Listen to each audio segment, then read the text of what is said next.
Welcome to another video. এমপিটিশন পয়েন্টের পক্ষ থেকে সকল মাধ্যমিক শিক্ষার্থীদের জানাই আন্তরিক শুভেচ্ছা অভিনন্দন।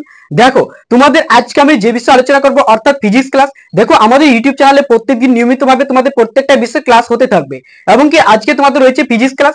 এর আগে আমরা একটা আরেক ক্লাস দিয়েছি তোমাদেরকে ম্যাথ ক্লাস। যদি কোনো জায়গায় বুঝতে অসুবিধা হয় তাহলে অবশ্যই কমেন্ট সেকশনে বলবে, এমনকি প্রত্যেকদিন প্রত্যেকটা ক্লাস তোমাদের হতে থাকবে এইভাবে। দেখো তোমাদের কিন্তু আমি একটা কথা বলবো যে তোমাদের আজকে যে ক্লাসটা হবে তোমাদের ফিজিক্সের দেখো প্রত্যেকটা টপিক প্রত্যেকটা চ্যাপ্টার সম্পূর্ণ প্রত্যেক নিয়মিতভাবে তোমাদের ক্লাস হতে থাকবে। এমনকি যদি কোনো জায়গায় বুঝতে অসুবিধা হয় তাহলে অবশ্যই আমরা রয়েছি তোমাদের সঙ্গে। আরই চাও যে না স্যার আমরা ইউটিউবে ক্লাস করবো না, তাহলে পেড ব্যাচ নিতে পারো। আমাদের পেড ব্যাচে মাত্র প্রাইস রয়েছে কত টাকা? আমাদের পেড ব্যাচে মাত্র প্রাইস রয়েছে 399 টাকা। ঠিক আছে, এত টাকা দিয়ে তোমরা আমাদের এক বছরের পুরোপুরি ভাবে পেড ব্যাচ পেয়ে যাচ্ছ। এবার হচ্ছে যে স্যার কথা পাবা, প্রতিদিন কোশ্চেন সলভ পাবা, চ্যাপ্টার শেষ হলো, টপিক শেষ হলো, টপিক ওয়াইজ প্রত্যেকটা কোশ্চেন থাকবে তোমাদের। অর্থাৎ যেগুলো কোশ্চেন আসার প্রবল চান্স রয়েছে সেগুলো কোশ্চেন আমরা দিই, অযথা বেশি কিছু দিই না। বিগত বছরের যদি তোমরা ভাবো যে বিগত বছরের কোশ্চেন গুলো দেখতে পারো, যেগুলো আমরা সাজেশন দিয়েছি ইউটিউব চ্যানেলে, সেগুলো দেখবে, সেগুলো থেকে এসেছি, বাইরে থেকে অযথা বেশি কিছু আসেনি। আর দ্বিতীয় কথা হচ্ছে দেখো তোমাদের আজকে আমি চালু করবো পরিবেশের জন্য ভাবনা, ফিজিক্সের প্রথম চ্যাপ্টার। ঠিক আছে, ফিজিক্সে যদি তুমি বলো যে স্যার আমি তো কিছু জানি না ফিজিক্সের সম্পর্কে, তুমি যদি নাও জেনে থাকো তাহলে এই ক্লাসটা তুমি অ্যাটেন্ড করো, অবশ্যই অ্যাটেন্ড করো। অর্থাৎ তুমি নিজে বুঝতে পারবে না যে আজকে স্যার একদিনে আমি এত কিছু বুঝে গেলাম। দেখো আমরা বেসিক থেকে করাবো, একদম বেসিক থেকে। তো তোমরা যদি ফিজিক্সের টি না জানো তবু কিন্তু ক্লাসটা অ্যাটেন্ড করা অবশ্যই পারবে। দেখো আমরা কিন্তু A to Z করাবো।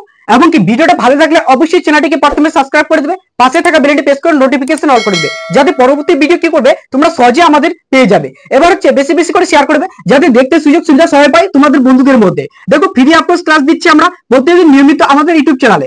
অবশ্যই প্রথমে ইউটিউব চ্যানেলটিকে সাবস্ক্রাইব করে রাখবে, এমনকি বেশি বেশি করে শেয়ার করবে, কমেন্ট সেকশন করবে, এমনকি লাইক শেয়ার কমেন্ট করে একদমই ভরে দেবে। দেখো প্রথম চ্যাপ্টার তোমাদের হচ্ছে পরিবেশের জন্য ভাবনা। অর্থাৎ পরিবেশটা কি? দেখো পরিবেশ হচ্ছে, আমরা ছোটবেলা একটা কথা পড়ে এসেছি যে স্যার আমাদের চারপাশে যা কিছু রয়েছে সেটা হচ্ছে আমাদের পরিবেশ। অর্থাৎ পরিবেশ দেখো, কিন্তু তোমরা যখন 11 উঠবে সেটা পরিবেশটা কিন্তু এই ভাষাটা কিন্তু একদমই পুরোপুরি ভাবে কিন্তু সত্য নয়। ঠিক আছে, এখন 10 এর ক্ষেত্রে বলছি যে 10 এর ক্ষেত্রে কিছু পরিবেশ, স্যার আমাদের চারপাশে যা কিছু রয়েছে এবং কি যা কিছু দেখতে পাচ্ছি আশেপাশে সেগুলো হচ্ছে পরিবেশ।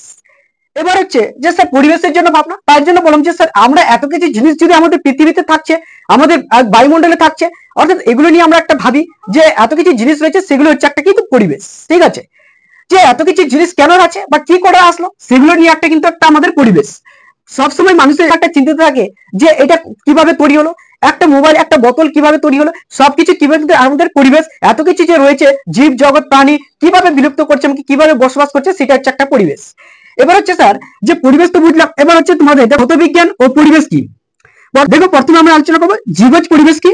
আর এটা কিন্তু অর্থ দিয়ে লেখা যেতে পারে বা আরেকটা থাকতে পারে জীবজ পরিবেশের আর অপর নাম আরেকটা হচ্ছে কি সজীব।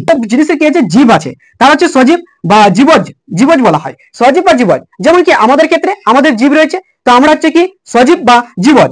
তো দিকে রয়েছে উদ্ভিদ রয়েছে, প্রাণী রয়েছে, অনুজীব রয়েছে, তারপরে প্রবৃত্তি। তারপরে আরো থাকতে পারে যেমন কি গাছপালা, মানুষ, পশু পাখি, কীট পতঙ্গ। অবশ্যই এগুলো সমস্ত হচ্ছে তোমাদের কি একটা তোমাদের যাদের জীব আছে।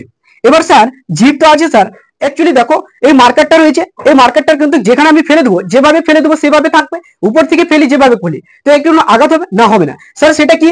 স্যার সেটা হচ্ছে কি অজীব তোমাদের। ঠিক আছে, সেটা হচ্ছে কি মাটি। দেখো মাটিতে কোনো কিছু নেই জীবনে, অর্থাৎ তুমি যেখানে থাকো না কেন, যদি তুমি পাড়া দিয়ে যাচ্ছ, অর্থাৎ তুমি যদি একটা মানুষকে পাড়া দিয়ে চালো মানুষটা তো বুঝতে পারবে, সেটা হচ্ছে কি তোমাদের কি সজীব। এবার হচ্ছে যদি তুমি একটা কিন্তু মার্কারের উপর দিয়ে চলে যাও হেঁটে, তাহলে কিছু বুঝতে পারবে না, সেটা হচ্ছে কি অজীব, সেটাকে বলা হয় কি অজীব। অজীব বা জড়, যেমন কি মাটি, খনিজ, লবণ, তারপরে তোমাদের হচ্ছে বাতাস, জল, আলো। এই আলোতে কোনো দেখো আলোতে কোনো কিছু নেই, তাহলে বুঝতে পারবে। এবার হচ্ছে খনিজ, লবণ কোনটা, যেটা আমরা খাই, লবণাক্ত জল লবণ। তারপর হচ্ছে বাতাস, যদি হাওয়া বয়ে যায়, যখন আমাদের উপরে হাওয়া লাগে আমরা কি দেখতে পারি, অনুভব করতে পারি, কিন্তু মানে কি অনুভব একটু করতে পারি, সেটা হচ্ছে বাতাস। এর কোনো জীব নেই। যেমন উষ্ণতারও জীব নেই, কোনো কিছু বুঝতে পারে না কখন উষ্ণতা বাড়ে কখন কমে, সেটা হচ্ছে। এরপরে আমরা দেখো তোমাদেরকে, যদি তোমরা কেউ সাঁতরার বই পড়ো তাহলে সাঁতরা পড়াবো, যদি কেউ বলো যে না স্যার আমাদের যদি শিক্ষক ছায়া পড়াতে হবে ছায়া পড়াবো, দুইটা বই রয়েছে, দুইটা বই সম্পর্কে আলোচনা করবো। দেখো প্রথমে তোমরা বের করে নাও যে তোমরা অ্যাকচুয়ালি বের করো সাঁতরা বইটা। ঠিক আছে, এবার যদি কেউ বলে সাঁতরা না পড়বো তাহলে তুমি ছায়া পড়তে পারো। অবশ্যই আমি সবকিছু বই যা কিছু নিয়ে অবশ্যই বললাম যেগুলো রয়েছে। এবং কি পরিবেশ বলতে কিছু পাশের অঞ্চলে যেগুলো উদ্ভিদ প্রাণী, উষ্ণতা, দেখো উদ্ভিদ মানে উষ্ণতা বৃদ্ধি, তাপমাত্রা এইসব রক্ষা করার জন্য আমাদের একটা কিন্তু ভালো পরিবেশের দরকার। সেগুলো পরিবেশ ভালো তৈরি করার জন্য একটা কি করতে হবে, আমাদেরকে নিজে থেকে একটা ভালো পরিবেশ তৈরি করে নিতে হবে। অবশ্যই এর জন্য আমরা কি করবো, পরিবেশের স্বাভাবিক অবস্থা ফিরে আনা। অবশ্যই আমাদের কি করবো, যখন বেশি পরিমাণে এখন জল নষ্ট হচ্ছে, সবকিছু নষ্ট হচ্ছে, এগুলো অ্যাকচুয়ালি কি বিলুপ্ত হয়ে যাচ্ছে, প্রাণী বিভিন্ন বন জঙ্গল নষ্ট করে দেওয়া হচ্ছে, গাছপালা সেগুলো হচ্ছে কি, সেগুলো রক্ষা করার জন্য একটা কিন্তু ভালো পরিবেশের দরকার। তার জন্য আমরা একটা কি পরিবেশে সেটা হচ্ছে কি পরিবেশের জন্য ভাবনা, যে পরিবেশের জন্য তুমি কি। এরপরে টপিক চলে যাবো আমরা, দেখো বায়ুমণ্ডলের গঠন, অর্থাৎ স্ট্রাকচার অফ দ্য অ্যাটমোস্ফিয়ার। ঠিক আছে, পৃষ্ঠ থেকে প্রায় 1600 কিমি উচ্চতা পর্যন্ত। অর্থ তোমরা যদি আমাদের ক্লাস নোট নিতে চাও তাহলে অবশ্যই টেলিগ্রাম গ্রুপ, হোয়াটসঅ্যাপ গ্রুপে যুক্ত হয়ে যাবে। প্রত্যেকটা নিজের হাতের লেখা একদম নোট, ভালোভাবে সাজানো নোট রয়েছে, প্রত্যেকটা বিষয় বুঝতে পারবে। তো তোমরা অবশ্যই টেলিগ্রাম গ্রুপ, হোয়াটসঅ্যাপ গ্রুপে যুক্ত হয়ে যাবে, লিঙ্ক ডিসক্রিপশন বক্সে দেওয়া হয়েছে, এমনকি সেখানে তোমরা প্রত্যেকটা নোট পেয়ে যাবে ক্লাসের। এবার হচ্ছে 1600 কিমি উচ্চতা পর্যন্ত বলয়কার বিস্তৃত যে অদৃশ্য গ্যাসীয় আবরণ পৃথিবীকে ঘিরে রেখেছে তাকে আমরা বায়ুমণ্ডল বলবো। ঠিক আছে, 1600 কিমি উচ্চতা পর্যন্ত বলয়কারে, অর্থাৎ ভূপৃষ্ঠ থেকে বলেছে আমাদের নিচে থেকে, অর্থাৎ জমি থেকে যত কিছু রয়েছে, আমাদের মাটি থেকে উপর পর্যন্ত, ভূপৃষ্ঠ পর্যন্ত, অর্থাৎ যতটাই গোলাকারে, দেখবে গোলা আকার একটা চাঁদের মতো অংশ রয়েছে, সেটাকে আমরা অ্যাকচুয়ালি কি বলবো, বায়ুমণ্ডল বলবো। ঠিক আছে, সেটাকে আমরা কি বলবো, বায়ুমণ্ডল। এবার দেখো বায়ুমণ্ডলের উপাদান কি কি রয়েছে স্যার, বায়ুমণ্ডলের দুইটা উপাদান রয়েছে। স্যার বায়ুমণ্ডলে কি কি রয়েছে, দেখো বায়ুমণ্ডলে কি কি রয়েছে সব প্রত্যেকটা আমি দেখিয়ে দেবো। দেখো বায়ুমণ্ডলের দুইটা উপাদান রয়েছে, একটা কি গ্যাসীয় উপাদান, একটা হচ্ছে জলীয় উপাদান। ঠিক আছে, গ্যাসীয় উপাদান আবার জলীয় উপাদান, এত কিছু যে আমাদের রয়েছে, কি কি রয়েছে আমাদের, দেখো জলীয় উপাদানে কি রয়েছে, গ্যাসীয় উপাদানে কি রয়েছে, সবগুলো জানবো। চলো তো দেখি, প্রথমে আমরা জানবো কি গ্যাসীয় উপাদান। আমাদের গ্যাসীয় উপাদান কি কি রয়েছে, আর গ্যাসীয় উপাদান কোনগুলো এবং কি জলীয় বাষ্প উপাদান কোনগুলো, প্রত্যেকটা আমি তোমাদেরকে বলে দেবো। দেখো গ্যাসীয় উপাদান কি কি রয়েছে, তোমার যদি বলে স্যার গ্যাসীয় উপাদান কি, অর্থাৎ গ্যাসীয় উপাদান, দেখো প্রথমে তোমার বইটা লক্ষ্য করো, দেখো বলা হয়েছে কি তুলনামূলক যদি আয়তন অনুযায়ী যদি দেখা যায়, যে বিচার করলে দেখা যায় বায়ুমণ্ডলের গ্যাসীয় উপাদান মধ্যে রয়েছে কি কি, গ্যাসীয় উপাদানের মধ্যে রয়েছে প্রথম উপাদান হচ্ছে তোমাদের নাইট্রোজেন, অর্থাৎ N2। ঠিক আছে, নাইট্রোজেন কি রয়েছে, টোটাল হচ্ছে নাইট্রোজেন কত শতাংশ রয়েছে, তোমাদের 78.09% রয়েছে। এবার স্যার অক্সিজেন কতটা রয়েছে, দেখো আমাদের বায়ুমণ্ডলে যেটা হচ্ছে কি গ্যাসীয়, অর্থাৎ গ্যাসীয় মানে কি স্যার, যেগুলো গ্যাস আকারে থাকে, দেখো বিভিন্ন ধরনের যেগুলো কেমিক্যাল জাতীয়, ঠিক আছে, সেগুলো হচ্ছে কি গ্যাসীয়, যেমন কি নাইট্রোজেন, যেমন আমরা অক্সিজেন নিই, এবার নিই, অর্থাৎ কোনো একটা কিন্তু বায়ু নিচ্ছি, সেটা হচ্ছে অক্সিজেন। স্যার বলতে গেলে স্যার আর্গন কি, স্যার আর্গন হচ্ছে, তারপর আর্গন হচ্ছে স্যার কত পার্সেন্ট, সবচেয়ে যদি কম থাকে তাহলে আর্গন। ঠিক আছে, আর্গন আর তোমাদের কার্বন সবচেয়ে কম রয়েছে, আর্গন হচ্ছে 0.93%, আর কার্বন কতটা হচ্ছে স্যার, কার্বন হচ্ছে 0.003%। এটা বায়ুমণ্ডলে যদি তুমি বলো যে স্যার গ্যাসীয় উপাদানে বায়ুমণ্ডলের সামান্য পরিমাণ কিছু রয়েছে, হিলিয়াম রয়েছে, তারপর নিয়ন রয়েছে, জেনন রয়েছে, নাইট্রোজেন, এগুলো কত ধরা হচ্ছে 0.0011, এগুলো সামথিং এরকম রয়েছে, খুব কম পরিমাণ রয়েছে এগুলো। ঠিক আছে, এবার স্যার জলীয় বাষ্প কোনগুলো, যেগুলো জলীয় বাষ্প, অর্থাৎ জল আকারে যখন জলের আকারে কিন্তু উপরে যখন উঠে যায়, সেটা হচ্ছে কি জলীয় বাষ্প। এবার স্যার জলীয় বাষ্পের উদাহরণ কি কি স্যার, জলীয় বাষ্প আমরা একটা করে দেখে নাও, জলীয় বাষ্প কি রয়েছে তোমাদের বইয়ে, জল যখন বাষ্প পরিণত হয়ে বায়ুমণ্ডলে জলীয় বাষ্প গঠন করে, কি করে, বিভিন্ন জলাশয়ের জল যখন বিভিন্ন দেখবে পুকুর নালার জল কখন শুকিয়ে যায়, একচুয়ালি দেখবে তুমি শীতকালে শুকিয়ে যায়, কিন্তু বিভিন্ন সময় যখন শুকিয়ে যায় তখন কিন্তু কি করে বায়ুমণ্ডল থেকে, বায়ুমণ্ডল অর্থাৎ ভূপৃষ্ঠ থেকে তখন কি জলীয় বাষ্প আকারে উপরে মেঘে উঠে যায়, সেগুলো বলেছে যে কি করে সেটা কিন্তু কোথায় উঠে, উপরে উঠে যায়, জলীয় বাষ্প পরিণত বায়ুমণ্ডলের জলীয় বাষ্প গঠন করে, উপরে গিয়ে কিন্তু জলীয় বাষ্প গঠন করে বায়ুমণ্ডলে গিয়ে, বায়ুমণ্ডলের জলীয় বাষ্পের পরিমাণ মাত্রা কি সর্বত্র কি সমান থাকে না, সব জায়গায় দেখো জলীয় বাষ্পটা কিন্তু সব জায়গায় সমান থাকে না, কোথাও কম থাকে কোথাও বেশি থাকে, দেখবে মেঘ আকারে যেগুলো ঘুরে বেড়ায় জলীয় বাষ্পগুলো দেখবে, দেখতে পাবে আকাশে তোমাদের। ঠিক আছে, সেগুলো হচ্ছে, এবার কি কি হচ্ছে সেগুলোর সঙ্গে তোমাদের থাকে sulphur dioxide, sulphur dioxide, nitrogen dioxide, ঠিক আছে, সালফাইড, তারপর ধূলিকণা থাকে, অবশ্যই ধূলিকণা তো থাকবে, সেগুলোর সঙ্গে দেখবে বিভিন্ন সময় মেঘ থেকে কিন্তু বৃষ্টির সময় দেখো মাছ পড়ছে, বিভিন্ন সময় পোকামাকড় পড়ছে, অনেক কিছু পড়ছে, ঠিক আছে, কীটপতঙ্গ পড়ে দেখবে বৃষ্টির সময়, সেগুলো পড়ে, অর্থাৎ ধূলিকণাগুলো যখন বাষ্প আকারে উপরে নিয়ে যায়, সেগুলো ধূলিকণাগুলো তখন আকাশের দিকে উঠে যায়, বিভিন্ন যখন জলাশয় দেখবে, জলাশয় পুকুরের আশেপাশে তো কিন্তু ব্যাঙ সাপ যা কিছু রয়েছে, সেগুলো আশেপাশে জায়গাগুলো কিন্তু শুকিয়ে নিয়ে উপরে উঠে যায়, তখন কিন্তু জলাশয়গুলো কিন্তু যখন বৃষ্টি পড়ে তখন ধূলিকণা এগুলো সব পড়ে থাকে, তার জন্য বলছি এগুলো সব পড়ে থাকে বৃষ্টির সঙ্গে। ঠিক আছে, এগুলো কিন্তু জলীয় বাষ্পের সঙ্গে থাকে, যেমন কি বিভিন্ন খনিজ লবণ দেখবে তখন যুগ্ম কণা, বিভিন্ন খনিজ লবণের কিন্তু যুগ্ম যুগ্ম ছোট ছোট কণা, তারপরে বায়ুমণ্ডলে। এবার আলোচনা করবো, দেখো তোমাদের টপিক হচ্ছে বায়ুমণ্ডল স্তর। বায়ুমণ্ডলে 5টি স্তর রয়েছে, ট্রোপোস্ফিয়ার, স্ট্রাটোস্ফিয়ার, মেসোস্ফিয়ার, ঠিক আছে, এক্সোস্ফিয়ার, তারপর প্রত্যেকটা সম্পর্কে আমি তোমাদের আলোচনা করে দিই। ঠিক আছে, স্তরগুলোর সম্পর্কে প্রত্যেকটা স্তরে, ঠিক আছে, উষ্ণতা উচ্চতার ভিত্তিতে বায়ুমণ্ডলের 5টি স্তরে ভাগ করা হয়েছে। ঠিক আছে, বায়ুমণ্ডলকে কয়টি স্তরে ভাগ করা হয়েছে, 5টি হচ্ছে তোমাদের ক্ষুদ্রমণ্ডল বা ট্রোপোস্ফিয়ার, দ্বিতীয় হচ্ছে অবশ্যই তোমরা প্রত্যেকটা নোট করে নিবে, নোট না করলে অবশ্যই তোমরা পিডিএফ দেখে পড়তে পারো বা পিডিএফ নিতে চলো হোয়াটসঅ্যাপ গ্রুপ টেলিগ্রাম গ্রুপে যুক্ত হয়ে যাবে। এবার হচ্ছে শান্তমণ্ডল বা যেটা শান্তমণ্ডল বা স্টোটোস্ফিয়ার, তারপর হচ্ছে তোমাদের ম্যাসোস্ফিয়ার, তারপর হচ্ছে কি থার্মোস্ফিয়ার, 5 নম্বর হচ্ছে কি এক্সোস্ফিয়ার। এই ছিল তোমাদের 5টা স্তর। এবার স্যার এবার হচ্ছে আবার কি করেছে একটা রাসায়নিক গঠন অনুসারে, কি করেছে রাসায়নিক গঠন অনুসারে স্যার অনুসারে কিন্তু বায়ুমণ্ডলকে কয় ভাগে ভাগ করা হয়েছে, 2 ভাগে ভাগ করেছেন। একটা হচ্ছে কি হোমোস্ফিয়ার বা সমমণ্ডল, যেটাকে বলা হয় সমমণ্ডল।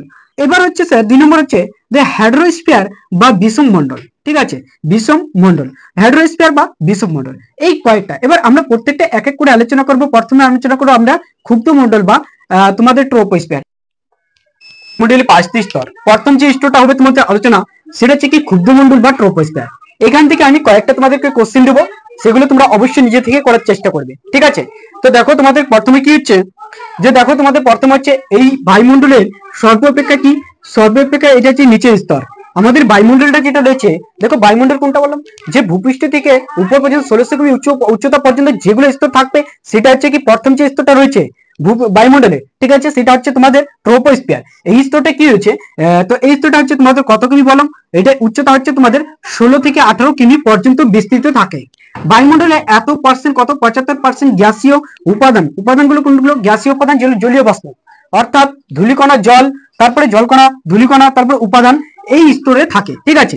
এই স্তরে কিন্তু তাই এই স্তরে কিন্তু মেঘ ঝড় বৃষ্টি প্রভৃতি দেখা যায়।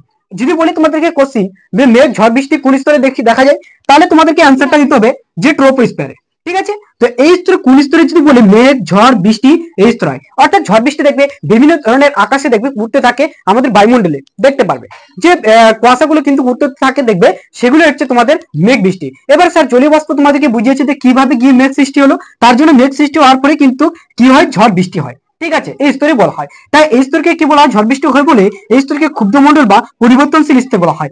এই স্তরে উষ্ণতা হচ্ছে কত ডিগ্রি, মানে 56 ডিগ্রি সেন্টিগ্রেড। কখন থেকে উপরের দিকে উষ্ণতা, যখন দেখো 16 থেকে 18 কিমি উচ্চতা পর্যন্ত যখন উপরে স্তরটাকে বলা হয়, উপরে থাকলে স্তরটা, তারপরে একটা স্তর থাকবে সেটা হচ্ছে কি স্ট্রাটোস্ফিয়ার, ঠিক আছে। এবার ট্রোপোস্ফিয়ার স্ট্রাটোস্ফিয়ার এর উপরে রয়েছে।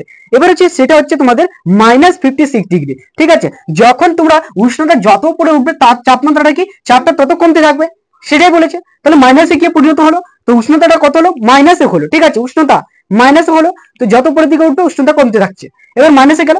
এটা হচ্ছে তোমাদের এই মাইনাসে হওয়ার কারণে উষ্ণতা এই যে উপরে থাকার কারণে একে ট্রোপোজ বলা হয়। একটা কোশ্চেন আছে, যদি বলি স্যার যে প্রথমে ট্রোপোস্ফিয়ার কথাটি ব্যবহার করেছিলেন তিনি হচ্ছে কি টিসারিন দে বোট, তিনি প্রথমে আমাদের বিজ্ঞানী ট্রোপোস্ফিয়ার কথাটি ব্যবহার করেছিলেন। এই ট্রোপোস্ফিয়ার কথাটি ব্যবহার করার পরে এই স্তরকে ক্ষুব্ধমণ্ডল বা পরিবর্তনশীল স্তর কেন বলা হয় সেটা তিনি বলে দিয়েছিলেন, যে পরিবর্তনশীল এই জন্য বলা হয় কি সময়টা কি চেঞ্জ হতে থাকবে, দেখবে কখনো আকাশে কিন্তু কালো হয়ে যায়, কখনো সব কিন্তু কোন স্তরের প্রভাবে হয়, মেঘ ঝড় বৃষ্টি হয়, সেটা হচ্ছে ট্রোপোস্ফিয়ারের প্রভাবে।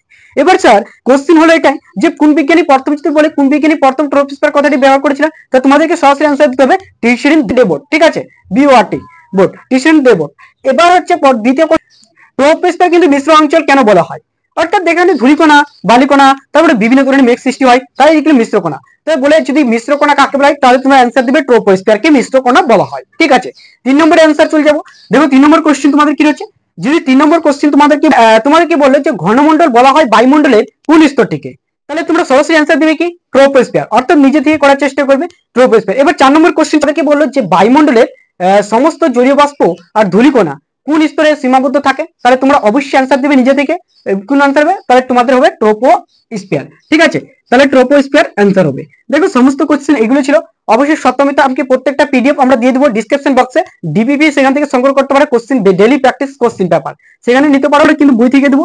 এই ক্ষেত্রে তোমাদেরকে সমস্ত কোশ্চেন ডিপিপি পেয়ে যাবে, সেখান থেকে তোমরা সংগ্রহ করে দেবে। যদি ভিডিওটা ভালো থাকে বেশি বেশি করে শেয়ার করে বন্ধুদের মধ্যে লাইক শেয়ার কমেন্ট করতে একদমই ভুলো না। যদি কোনো জায়গায় বুঝতে অসুবিধা হয় তাহলে অবশ্যই কমেন্ট করে জানাবে। আর আমাদের পেড ব্যাচ নিতে চাইলে অবশ্যই তোমরা এত টাকা দিয়ে পারচেস করে নেবে, 399 টাকা দিয়ে। All the best, thank you, সবাই ভালো থাকো। এর পরবর্তী দেখা হচ্ছে তোমাদের নেক্সট ভিডিওতে, থ্যাংক ইউ।